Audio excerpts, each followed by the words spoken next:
kilala ka at kayo sa mga past interviews natin, sobrang mabusisi kayo at matintim when it comes to production, Yeah. etc. Dito as a solo, gaano ka kabusisi when it comes to music video, yung bato ng kanta, etc.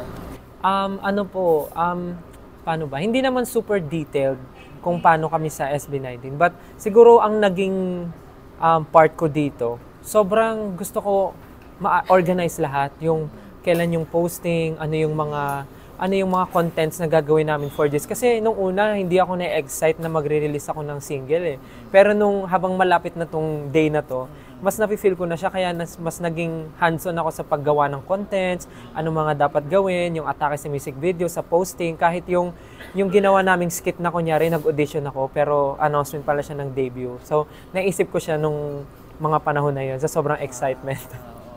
Nakakatuwa, no? Parang, let's talk about the music video. Ang ganda nung pasok ng music video sa kanta. Yeah. Take us like the glimpse. Why did you decide with that concept, tapos ginawa niyo sa isang bar, Yes. etc. Paano nga ba? Nag-start po kasi yon dun sa idea lang nung song muna. Tapos, nung ginagawa namin yung song, na-film nga namin, alam niyo po yung movie na, tawag dito? Burlesque. Yeah.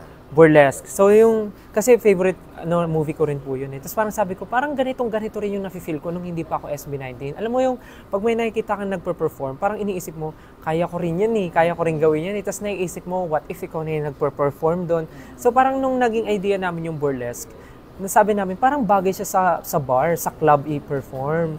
So, nung inaano namin yun, sabi na, naisip din ng team, bakit hindi tayo mag-top ng mga drag queens? Parang siya, maganda rin siya na parang i-highlight na rin natin since Pride month din. sakto. Tsaka parang feeling namin kailangan din, it's time na magkaroon din sila ng tamang pag-represent dun sa sa part na yun. So parang hindi na dapat siya magiging parang hindi siya magiging tawag dito issue na magsama kami ng mga drag queens sa mga ganitong klase kasi hindi na siya issue at all. Dapat maging accepted na tayo sa mga ganong klaseng bagay.